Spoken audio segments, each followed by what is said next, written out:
তুমি গাই খেলা হয়ে আবেগে ঘুরলে তো হবে না, এগুলোকে খেয়াল রাখতে হবে, এগুলোর কথা ভাবতে হবে না। আজকে কতটা বুবা হয়ে গেলাম আমরা, কতটা অসহায় হয়ে গেলাম আমরা। আমার কোরআনের নামে মিথ্যাচার হয়, আমার ইসলামের নামে মিথ্যাচার হয়, আমার নদিয়াতে রাজ্য সরকার বোলডুজার দিয়ে ঈদগাহ দখল করছে, দুর্গাপুরে বোলডুজার দিয়ে মাদ্রাসা ভাঙছে, এত কিছু জুলুম হচ্ছে, তারপরও আমরা অসহায়, কিছুই করতে পারছি না। তাহলে তোমার আমার বাচ্চার সময়টা কত ভয়ানক আসছে বলো। আজকে আমার আদিবাসী ভাই বোনেরা তারা আজকে কত অসহায় বলো। সেই আবার সেই দিন আসছে। শুনে রাখো একটা ইতিহাস, এই ভারতবর্ষে একটা সময় ছিল উঁচু জাত আর নিচু জাত। কি জাত? নিচু জাত। ইসলামে কোনো উঁচু নিচু নেই, মানুষ জাত। কথা বুঝতে পারছো তো নাকি? হ্যাঁ, উস্তাদকে উস্তাদ হিসেবে সম্মান, বাপ মাকে বাপ মা হিসেবে সম্মান, মানুষ হিসেবে সবাই সমান। উঁচু জাত নিচু জাত বলে কিছু নাই। তাই উঁচু জাত নিচু জাত ছিল, এটা দেখে একটা বিদ্রোহ শুরু হয়েছিল।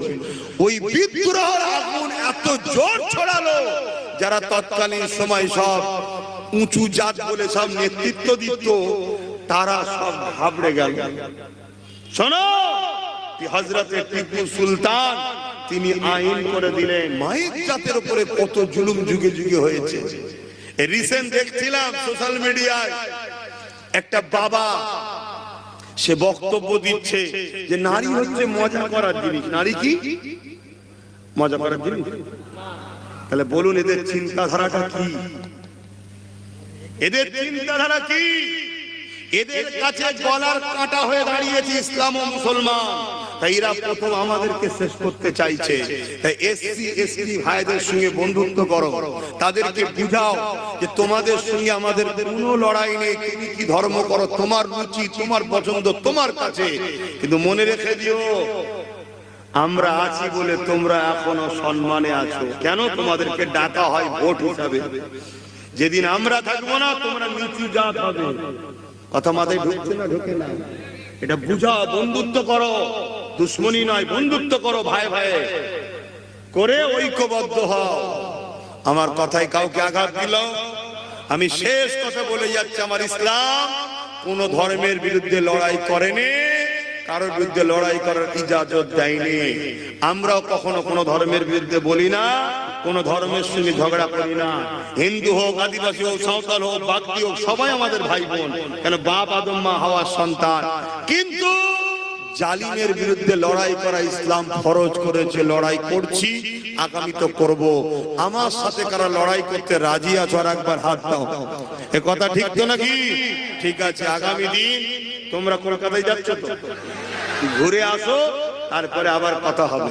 কথা বুঝে আসছে? একটা ছোট্ট কাজ আছে, একটু করে নেবো। এটা নাথ পড়িয়ার একটা কাজ করে নি, বলি আব্বা? হ্যাঁ আব্বা, প্রথমে আপনি শুরু করেন, পকেটে হাত দেন, প্রথম হাতটা দেন, কিছু একটু শরীক হয়। এখনই নামাজ পড়তে হবে। এখানে একটা জামাত করা যাবে না? হয়তো আপনাদের মনে হতে পারে যে হুজুর কি বলছে, ভাইজান কি বলছে, বাবাজি কি বলছে, একটু খবর না। গ্রিকে 123 বছর পর আযান দিবার পারমিশন পেয়েছে। 123 বছর ধরে লড়াই করছে, তারপর আজকে পারমিশন পেয়েছে। স্পেনে 800 বছর আমরা রাজত্ব করেছি। সেই স্পেনে আজকের দিনে যদি আপনি যান, যত বড় বড় অফিস, আদালত, সিনেমা হল, থিয়েটার, অ্যাকচুয়ালি ওগুলো আজকে গিয়ে দেখবেন সিনেমা হল, অফিস, আদালত, কিন্তু হাকিকাতে বা মসজিদ মাদ্রাসা। আমাদের রাজনীতির জন্য মুসলমানদের মধ্যে মুনাফিক বলে একটা শব্দ আছে, গাদ্দার। এই গাদ্দার মুনাফিক মুসলমানগুলো ইসলামের দুশমনদের সঙ্গে হাত মিলিয়ে নিজেদের পদ, নিজেদের জায়গা ঠিক রাখার জন্য তারা এই জাতির সঙ্গে ধোঁকা দিয়েছিল। তাই স্পেনের মুসলমানকে 1 এপ্রিল স্পেনের রানী তাদেরকে গণহত্যা করেছিল। কর্ডোবা জামে মসজিদের মধ্যে 1 লক্ষর উপরে মানুষ নামাজ পড়তে পারে, এত বড় মসজিদ তৎকালীন সময়ে যেখানে কয়েক লক্ষ মুসলমান একসাথে মসজিদের মধ্যে ঢুকেছিল, বলেছিল মসজিদে ঢুকে যাও, নিরাপদ পাবে। ঢুকে যাওয়ার পর মসজিদে তালা মেরে আগুন ধরিয়ে দেওয়া হয়েছিল। ইতিহাসগুলো জানো। আজকে তোমাদের ঘরে ঠিক মমতা এইভাবে ফাঁসাচ্ছে, শুনছেন তো নাকি? ওই দিন স্পেনের রানী বেঁচে ছিল, আজকে ফাঁসাচ্ছে, নতুন করে নাটক করছে। ওই ওবিসিটা মুসলমানদের একটু কষ্ট হয়েছে, আমি ওটা ঠিক আছে দেখে দিচ্ছি। কেন 26টা পার হতে হবে? শুনছেন তো নাকি? সমীক্ষা করে দেখে নিয়েছে 120তে আটকে গেছে। এসব রিপোর্ট তোমাকে বলছি, শোনো, 120তে গিয়ে আটকে গেছে, অর্থাৎ হচ্ছে না। আর আরেকজন যে আছে টাকারি পিপি, এদেরই ভাই, তারাও দেখছে আমরা 90 যে আটকে দিচ্ছি। শুনছেন তো নাকি? নতুন করে আবার একটা নাটক করবে। তো যা আমার বলার উদ্দেশ্য এটাই, ওই কর্দমা মসজিদে যারা পুরুষরা ঢুকেছিল তাদেরকে তো তালা মেরে আগুন দিয়ে পুড়িয়ে দিল। আর নারী বাচ্চাদের ঘরে জাহাজে তুলে অন্য দেশে পার করে দিবার নামে জাহাজকে ছিদ্র করে রেখেছিল আগে থেকে।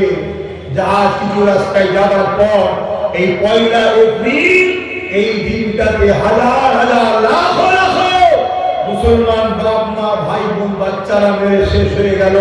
মসজিদের মধ্যে বাপ ভাইকে পোড়ানো হলো, আর সাগরের মধ্যে মা আর বাচ্চাদের কান্নায় সাগরের পানি নিস্তব্ধ হয়ে গেল।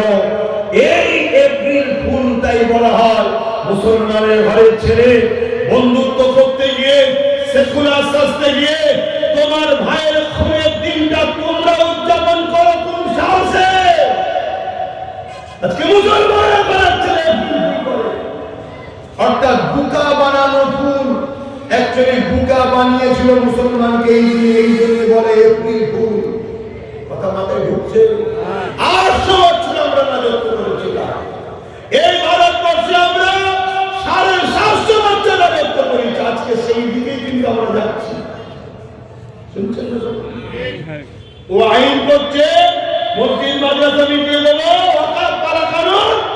আর ইনি বলল আমি থাকতে মুসলমানদের চিন্তা নেই। মুসলমান নওশাদকে দিন রাত গাল দিল না?